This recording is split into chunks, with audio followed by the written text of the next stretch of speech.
बिस्मिल्लाहिर्रहमानिर्रहीम। टेस्टी। जी हाँ, आज हम बनाएंगे बहुत ही टेस्टी रमज़ान स्पेशल इमली और गुड़ की खट्टी मीठी सी चटनी। हमने इसमें कोई भी कॉर्नफ्लोर ऐड नहीं किया है और इसकी थिकनेस आप चेक कर सकते हैं। आप इसे 1 से 1.5 माह के लिए आराम से स्टोर कर सकते हैं। तो चलें आज की इस रेसिपी का आगाज़ इस दुआ के साथ करते हैं कि अल्लाह आप सबका दस्तरखान सजाए रखे और हम सबको सेहत और ईमान का रिज़्क अता फरमाए। तो यहाँ पे मैंने 1 कप इमली ली है। आपने कोशिश करनी है इमली फ्रेश ही होनी चाहिए, इसका कलर बहुत ज़्यादा डार्क नहीं होना चाहिए। जो मैं इमली इस्तेमाल करी हूँ ये बहुत ज़्यादा अच्छी क्वालिटी की मुझे नहीं लग रही है। आपके एरिया में अगर इससे भी ज़्यादा अच्छी क्वालिटी की इमली मिल रही है तो चटनी उतनी ही ज़्यादा टेस्टी बनेगी। इसमें मैंने 1 कप के हिसाब से पानी ऐड किया है। चम्मच की मदद से या हाथ की मदद से आपने तमाम इमली को पानी में मिक्स कर देना है। आपने इसे 10 से 15 मिनट के बाद दोबारा मिक्स करना है ताकि ये पल्प पानी में अच्छी तरह से मिक्स हो सके। तो मिक्स करने के बाद आपने इसे कम से कम 15 से 20 मिनट के लिए छोड़ देना है ताकि अच्छी तरह से इसका पल्प पानी में मिक्स हो सके। अब हम क्या करेंगे, एक चूल्हे पे पैन लेंगे और उसमें ऐड करेंगे गुड़। गुड़ को आप तोड़ के भी ऐड कर सकते हैं, मैंने ऐसे ही ऐड कर दिया है। इसके अंदर हम पानी जब ऐड करेंगे तो ये अच्छी तरह से खुद ही मेल्ट हो जाएगा। तो इसमें मैंने 1 गिलास के हिसाब से पानी ऐड किया है। इसकी बजाय आप इसमें चीनी भी ऐड कर सकते हैं, कोई मसला नहीं है। फ्लेवर के लिए इसमें 2 से 3 छोटी इलायची ऐड करेंगे, 3 अदद लौंग और छोटा सा टुकड़ा दालचीनी का 1 इंच का मैंने इसमें ऐड किया है। इससे चटनी में बहुत ही अच्छा सा फ्लेवर आएगा इंशाअल्लाह ताला। अब जब तक गुड़ मेल्ट नहीं होता है हमने इसमें चम्मच हिलाते रहना है, वरना ये कैरामलाइज हो जाएगा और एक अजीब सी स्मेल आएगी चटनी में जो हमें नहीं चाहिए। तो जैसे ही आप देखें एक साइड इसकी मेल्ट हो चुकी है तो इसकी साइड चेंज कर दें। मुश्किल से आपको 5 से 7 मिनट भी नहीं लगेंगे और तमाम का तमाम गुड़ इसमें अच्छी तरह से मेल्ट हो जाएगा। गुड़ की जो क्वांटिटी मैंने ली है वो 1 कप से मैंने कम ली है, 1/4 कप कम ली है, ठीक है। तो बस इतनी से ही बात थी।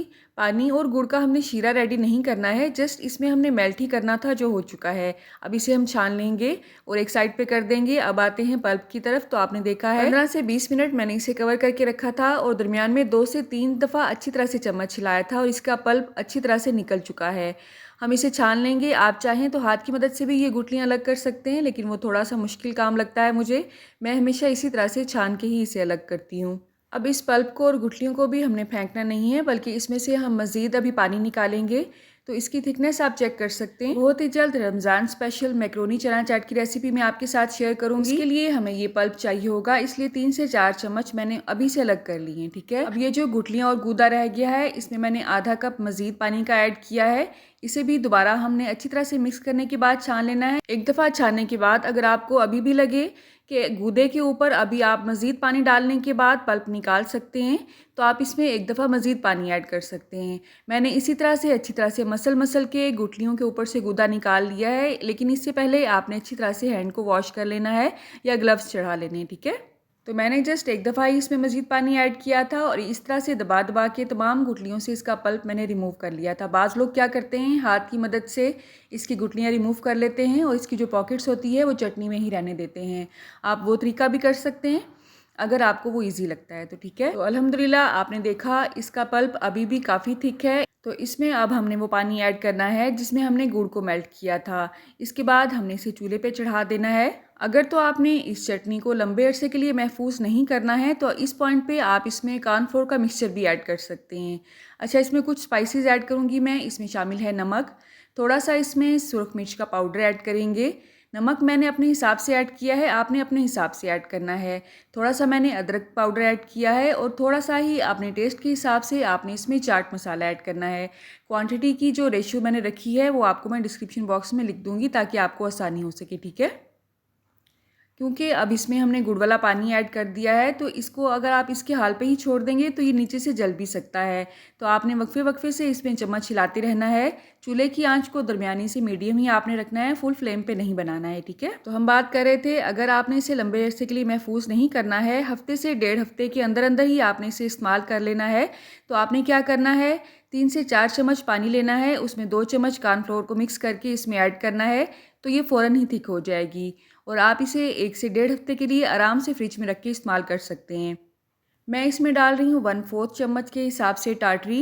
इससे क्या होगा, इसकी जो शेल्फ़ लाइफ है ये बढ़ जाएगी। आप इसे 1.5 से 2 माह के लिए आराम से इस्तेमाल कर सकते हैं।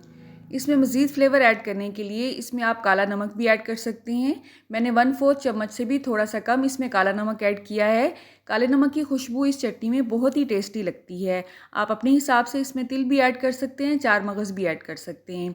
तो मैंने इसे 15 से 20 मिनट के लिए पकाया है। इसकी थिकनेस अच्छी खासी हो चुकी है। इसको चेक करने का आसान सा तरीका ये है, चम्मच पे जब इस तरह से आप एक लाइन लगाएंगे तो ये चटनी आपस में मिलेगी नहीं, एक लाइन की सूरत में बरकरार रहेगी। इसका मतलब है आपकी चटनी अल्हम्दुलिल्लाह बिल्कुल रेडी है। अभी आपको पतली लग रही है, लेकिन जैसे ही ये ठंडी होगी मज़ीद गाढ़ी हो जाएगी। चूल्हे की आंच को हम बंद कर देंगे, इसे रूम टेम्परेचर पे आने देंगे। आपने इसे जिस बॉक्स में भी स्टोर करना है वो अच्छी तरह से खुश्क होना चाहिए और मुकम्मल तौर पे साफ़ होना चाहिए। शेल्फ़ लाइफ को बढ़ाने के लिए आपने कोशिश करनी है कि आपने ना तो इसमें जूठा चम्मच ऐड करना है और ना ही गीला चम्मच ऐड करना है। फ्रिज में आपने इसे एयर टाइट करके रखना है, तो 2 से 3 माह तक के लिए ये आराम से स्टोर रहेगी। लेकिन ये इतनी टेस्टी होती है कि हफ्ते से 1.5 हफ्ते के अंदर ही ख़त्म हो जाती है। चना चाट में, मैक्रोनी चाट में, फ्रूट चाट में अगर आप इसका 1 से 2 चम्मच भी ऐड कर देते हैं तो आप यकीन करें जिस चीज़ में भी आप इसे ऐड करेंगे उसका टेस्ट जो है वो डबल हो जाएगा और लोग आपसे पूछेंगे इसमें आपने ऐसी क्या ख़ास चीज़ ऐड की है। आप इसे अगर शेल्फ़ पे ही रखना चाहते हैं बगैर फ्रिज के, तो आपने कोशिश करनी है कि तमाम टिप्स को फॉलो करें। ये शेल्फ़ पे भी 1 से 1.5 माह के लिए आराम से ठीक रहेगी, इसे कुछ भी नहीं होगा इंशाल्लाह। इस रमज़ान में मुझे अपनी दुआ में ज़रूर शामिल करें। अल्लाह आप सबको सेहत और ईमान का रिज़्क अता फ़रमाए और हम सब के रिज़्क में कसरत से ज़्यादा बरकत और आसानी अता फ़रमाए। आप कहाँ से और किस सिटी से मेरी वीडियोज़ को वॉच करते हैं, कमेंट बॉक्स में अगर आप मुझे बताएंगे तो मेरे लिए किसी नाम से कम नहीं होगा। रुके रुके सुने, जाने से पहले वीडियो को लाइक कर दें, अच्छी लगी तो शेयर कर दें और सब्सक्राइब करने के बाद बेल का आइकन भी जरूर प्रेस करें। जज़ाकल्लाह। मेरी नेक्स्ट वीडियो तक अल्लाह हाफ़िज़।